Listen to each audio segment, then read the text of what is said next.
POV, it's my first day as a border patrol agent. The uniform still feels new. The badge shines under the morning sun. I remember standing in front of the mirror that morning, adjusting the collar, trying to look like someone who deserved to wear it. This wasn't just a job to me. It was a career, a chance to protect the border, to serve the country, and to give my family a better life. When I stepped onto the checkpoint for the first time, I told myself one thing: work harder than everyone else. And one day, people will notice. But after a few months, the job starts to look different. The shifts are long, the heat is unbearable in the summer, the line of cars never seems to end.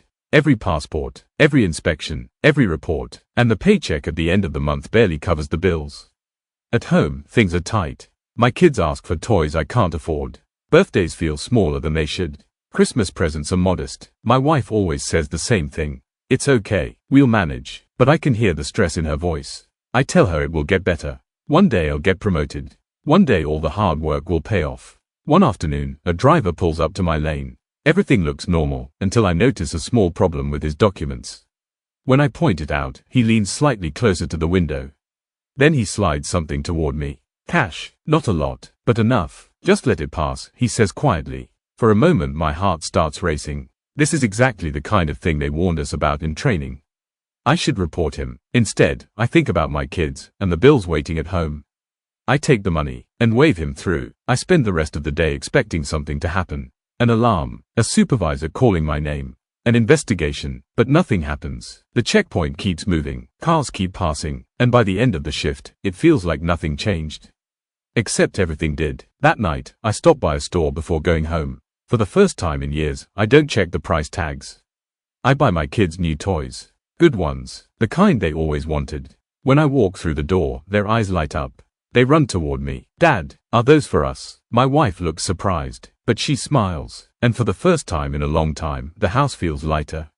A few weeks later, someone approaches me at the checkpoint. But this time it isn't a random traveler. This man knows my name. He knows my shift schedule, and he knows exactly what I did. He smiles. "People appreciate cooperation," he says. That's the first time I hear the word arrangement.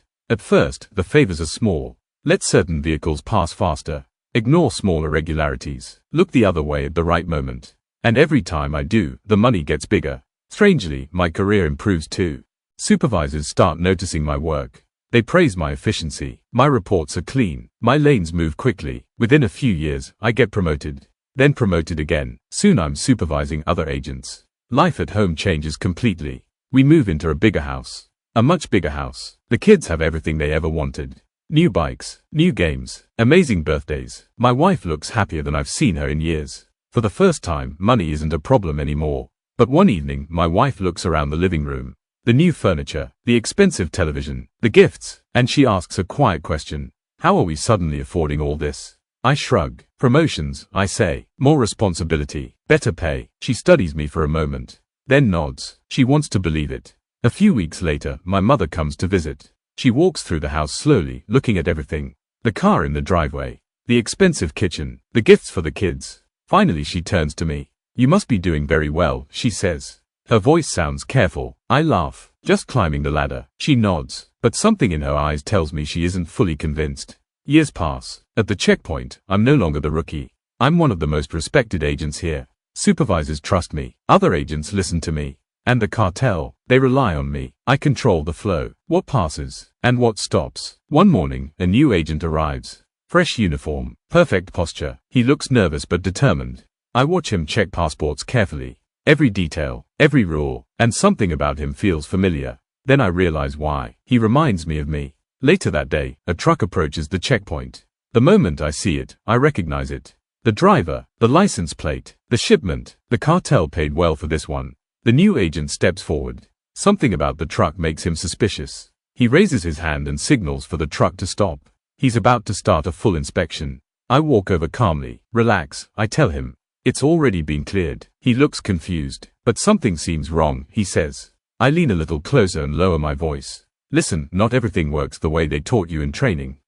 I explain slowly, carefully, how things really work here. How some trucks need to move. How some problems don't need to exist.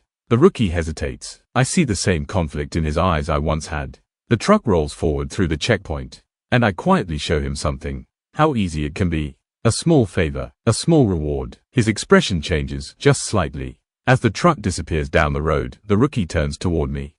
He looks at me with respect, like I'm the kind of officer he hopes to become. And suddenly I remember my first day. The pride, the ambition, the belief that this job meant something. And for the first time in years, I realized something. I didn't just lose the person I used to be. I might have just created the next version of me.